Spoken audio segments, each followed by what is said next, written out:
To Ukraine, because Kyiv says it's carried out another major sabotage operation against a strategic Russian target, the Crimea bridge linking Russia to the occupied peninsula. Intelligence services in Kyiv say explosives were planted underwater and detonated just before 5 o'clock this morning. Those the picture of that attack. So let's head to Kyiv and our correspondent Paul Adams, who is there. And Paul, tell us a little more about what the authorities have been saying. Yeah, Matthew, this is the second time in 2 days that the SBU has been claiming responsibility for a major operation. Clearly nothing on the scale of the attacks on the Russian air bases on Sunday, but nevertheless a very important and significant target. The Kerch bridge has been the object of Ukrainian anger and hatred ever since it was opened in 2018. It was a pet project of Vladimir Putin. He personally opened it. Just 4 years after Russia annexed the Crimean Peninsula. It formed a link between the Russian mainland and, of course, what Ukrainians continue to regard as occupied territory. In 2022, the Ukrainians tried to blow it up. They used a truck bomb. I was here at the time. I remember the sense of absolute euphoria that greeted that operation. Now, as far as today's operation is concerned, it doesn't appear to have done a significant amount of damage.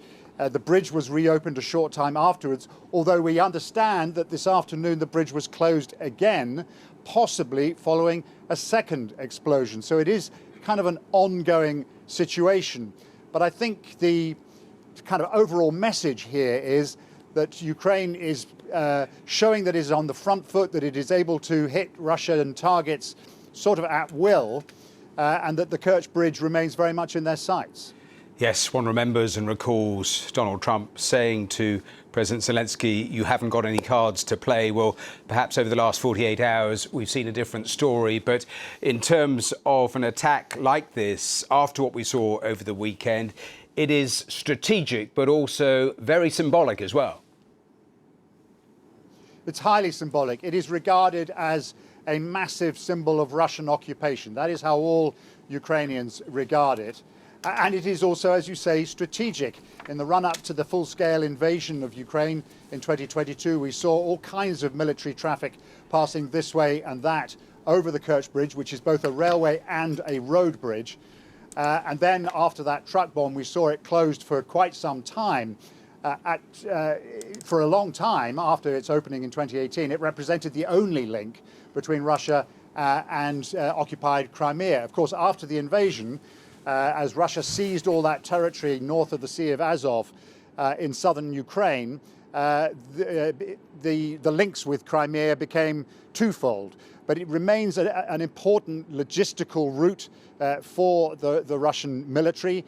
It is beyond the reach of artillery and most of the other weaponry that Ukraine has at its disposal. But we know from repeated efforts that they have explored all sorts of ways to try and blow it up. This appears to have been a significant amount of explosive, in excess of the equivalent of 1,000 kilograms of TNT.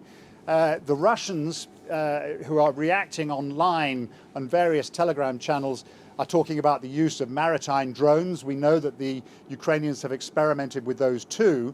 And so everyone knows that one way or another, the Ukrainians are determined to, at the very least, interrupt traffic along the bridge and at most to bring it down altogether.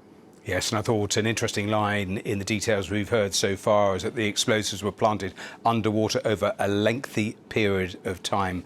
Paul Adams there in Kyiv, thanks very much for the latest on that developing